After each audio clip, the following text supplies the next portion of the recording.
بسم اللہ الرحمن الرحیم، یہ عبرت کی جگہ ہے۔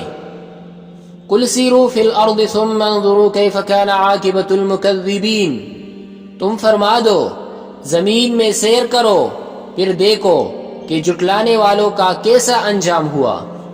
حضرت عبداللہ بن عمر رضی اللہ عنہ فرماتے ہیں کہ غزوہ تبوک کے موقع پر جب رسول اللہ صلی اللہ علیہ وسلم اپنے اصحاب کرام کے ہمراہ قوم سمود کی جگہ یعنی مقام حجر میں اترے تو لوگوں نے ان کے کنویں سے اپنے مشکوں میں پانی بھر لیا اور اس سے آٹا بھی گوندھ لیا، تو رسول اللہ صلی اللہ علیہ وسلم نے ان لوگوں کو حکم دیا اس کنویں سے جو پانی بھرا ہے اس کو بہا دو، اور اس پانی سے جو آٹا گوندا ہے وہ اونٹوں کو کھلا دو۔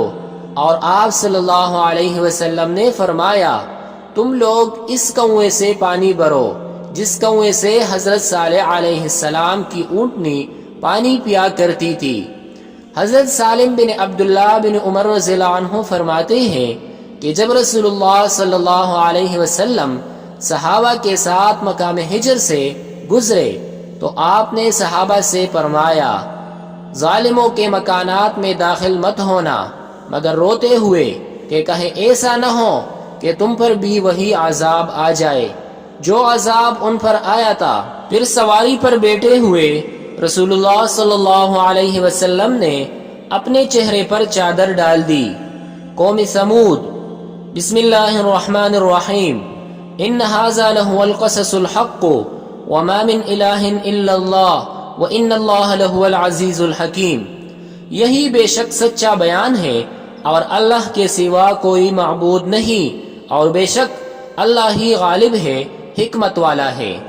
شہر مدینہ اور ملک شام کے درمیان ایک بہت بڑی سرسبز و شاداب وادی تھی جس میں زرخیز علاقوں اور پلدار باغوں کی کثرت تھی۔ اسی وادی میں قوم سمود رہتے تھے۔ ایک روایت کے مطابق 900 گھروں کی اور دوسری روایت کے مطابق 1500 گھروں کی وہ بستی تھی۔